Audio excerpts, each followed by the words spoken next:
On Pool Deck, the podcast that talks all things in and around the aquatic recreation industry.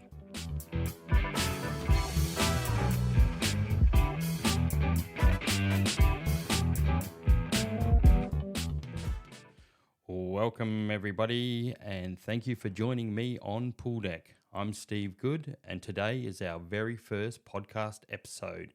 We are very excited that you're able to take this journey with us to talk all things aquatic. So today we're going to be talking about accreditation for the aquatic recreation industry here in WA. We will talk about what is accreditation and its importance, how to get accredited and how to maintain it, what is professional development, and what is valid PD. So let's dive in. So what is accreditation? Well, accreditation is being officially recognised or certified to work in the industry. The aquatic technical operator's position is usually called an aquatic supervisor, a duty manager or pool manager.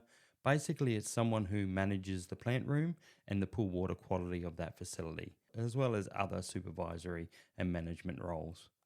The Aquatic Technical Operator Accreditation is a requirement under the Department of Health Code of Practice in WA. This requirement in the Code of Practice was first released into the industry in 2008. This is certainly a turning point, a positive step in the aquatic industry in WA, as it provided legislative requirements to ensure that people operating our facilities had to be formally trained to industry standards. It ensured that operators had to keep their skills and knowledge up to date with continuous professional development. What we didn't want to happen or continue to happen is that a pool manager would do some sort of training and never maintain their skills and knowledge in the industry. In the Code of Practice, it states currency of practice will be demonstrated by maintaining accreditation with the Leisure Institute of Western Australia Aquatics or an approved equivalent. So what is required for accreditation? Currently, the requirements to obtain accreditation are that you must have completed an aquatic technical operator skill set. In WA, this is the pool operations course run by Royal Lifesaving. The pool operations course is a 2 to 3 day face-to-face training course, as well as completing both online and workplace assessments. This course provides operators with an entry-level qualification that focuses on testing pool water quality and pool water maintenance procedures, maintaining aquatic facility plant and equipment and maintenance procedures, and identifying risks and applying risk management processes. Now, we have a large percentage of facilities in WA that use chlorine gas. If you want to operate a facility that has chlorine gas, you will need to complete some additional training.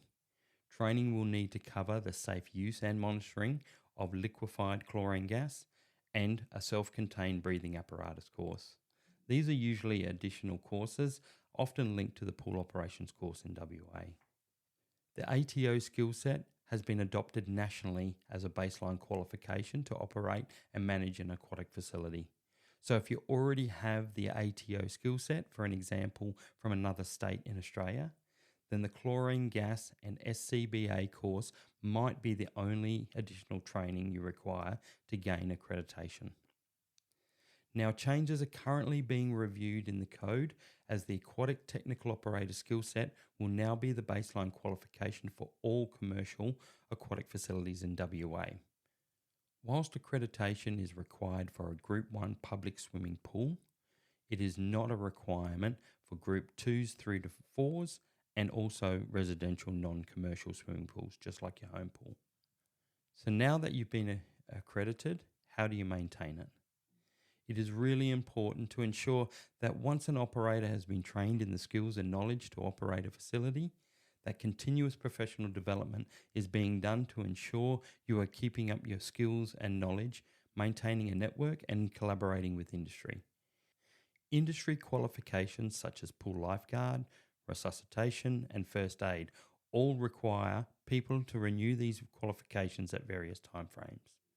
This is because your knowledge and skill level diminishes over time. Training, delivery, regulations and standards also change from time to time. Could you imagine in this day and age if we didn't update our skills and knowledge? We may still be rolling people over a barrel or blowing smoke up their butts just to try and revive a drowning person.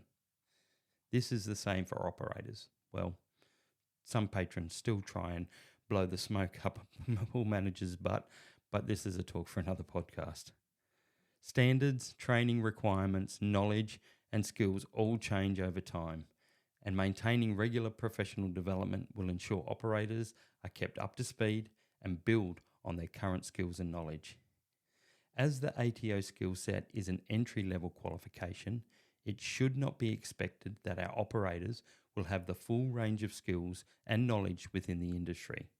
They are going to be an operator that still requires nurturing and guidance. Real-life learning will happen on the job. Also, having a good, robust induction process and ongoing mentoring and support is often the best way to develop an operator in the workplace. It is important for employers to understand that by doing an entry-level qualification, learning does not stop there. The operator is not going to know everything, nor should they be expected to. The employer and industry support is vital to allow the operator to develop and grow into their role.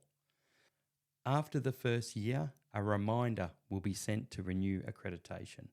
This is often not linked with LEWA membership fees, so updating and paying your membership does not renew your accreditation.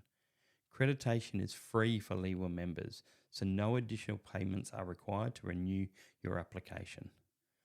All new and renewing applications for accreditation need to be completed online with all the relevant documentation attached to the application. LEWA is issuing accreditation on behalf of the Department of Health. You must be able to provide evidence of completing PD. This includes any additional third-party PDs you have completed, such as a certificate of completion or qualification. Without this, we do not have the evidence to support your application. So this leads me into what sort of PD is best or valid. We highly recommend that attending conferences and seminars is your best form of PD, as it covers off on so many different aspects of the industry. The importance of PD, though, is to ensure it is relevant and valid for accreditation. Programs and PDs such as Bronze Medallion or Swim Teacher PDs are not deemed valid for an aquatic technical operator. These are usually associated with program delivery and not the technical operational aspects of running a pool. Other areas that are being reviewed but are still currently required to gain and maintain accreditation is a current pool lifeguard and provide first aid qualification. These cover aspects of emergency response for operators and are vital in facilities, especially single operators, as these operators are the pool manager, the lifeguard, and the first aid person at the pool.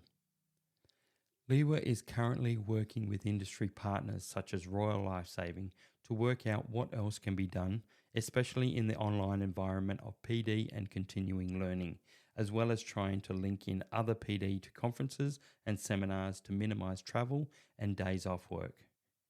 We are also continuing discussions to ensure documents such as the Guidelines for Safe Pool Operations, the GSPO, and the Department of Health Code of Practice are up to date to ensure operators have the correct information that they need to remain compliant and maintain a highly professional and competent workforce.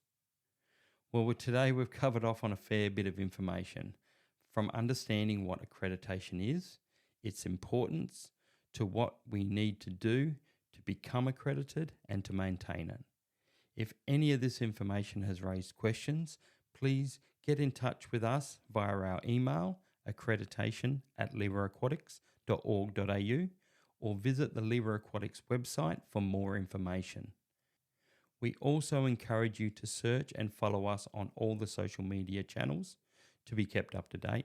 And lastly, I want to thank you for taking the time to listen to our first ever podcast, and hope you will join us again next time on Pool Deck.